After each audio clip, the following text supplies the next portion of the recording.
Today we look at questions in English in the present simple and the past simple. And at the end of this video you will know about correct question structure, one special verb that is different from the others. And if you watch until the end, there will be a bonus for you. If this sounds good to you, let's go!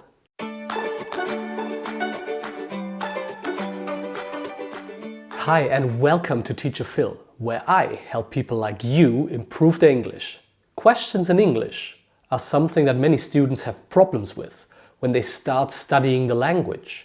Because in English, we make questions a little bit differently than in other languages. So in this video, I'm going to show you one simple rule that will make it a lot easier for you when you make questions in English. And we are also going to talk about one special verb that is a little bit different from the others. Look at this example sentence. It is a good question in English, and it is also an example of the QuaSI rule. The QuaSI rule helps you to remember the different parts of a good question in English. Part 1 is QU, and it stands for question word. We often start questions in English with a question word.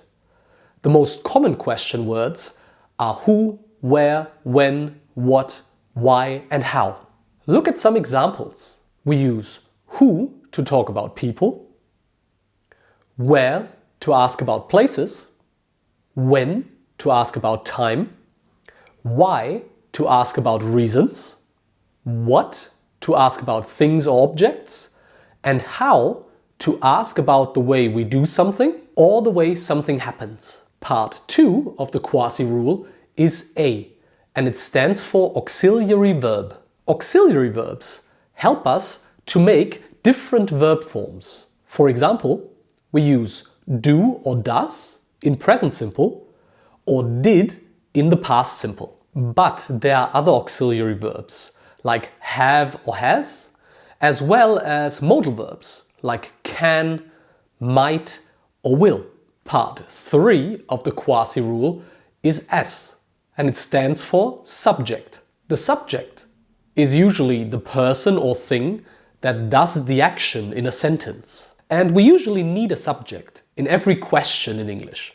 Look at the same examples from before. I've highlighted the subjects for you.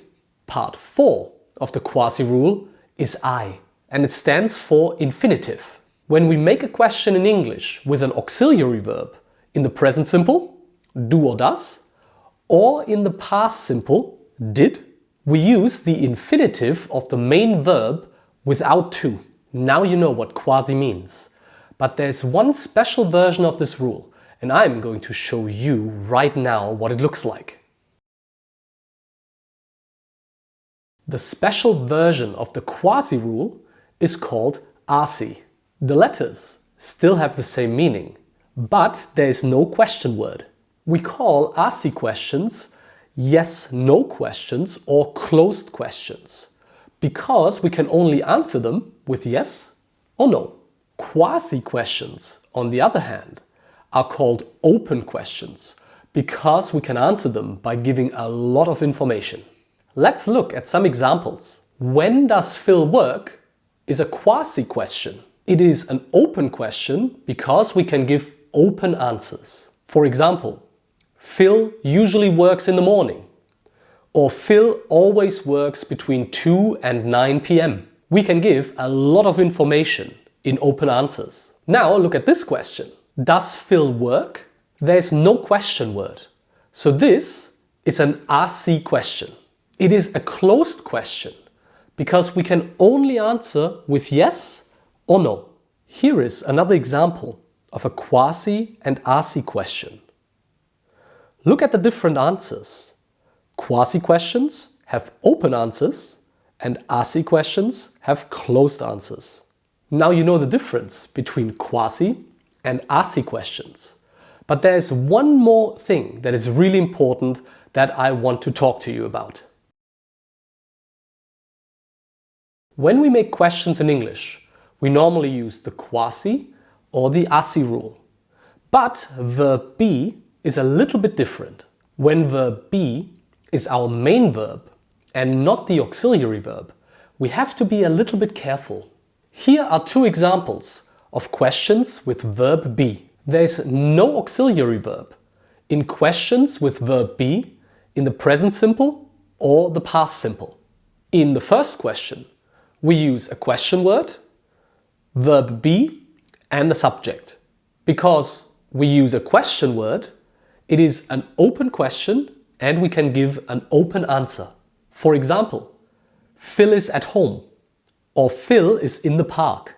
In the second question, there is no question word. Because there is no question word, it is a closed question and we can only answer yes or no. As a bonus, I want to help you with the pronunciation of questions in English. When we ask a question, we have to be careful with our intonation. Intonation describes if our voice goes up or down in a sentence. Listen to this question. What did you do yesterday? What did you do yesterday? What did you do yesterday? Can you hear that my voice goes down at the end of the question? When a question has a question word, our voice goes down at the end of the question. Now listen to this question. Did you enjoy the party? Did you enjoy the party? Did you enjoy the party? Can you hear that my voice goes up at the end of the question? In closed questions without a question word, our voice goes up at the end of the question. Thank you for watching. Now you know everything about questions in the present simple and the past simple. You can practice with the exercise that I've prepared for you. I can also be your teacher. I offer online classes as well as writing feedback. All the links are in the description box below and I see you in the next video.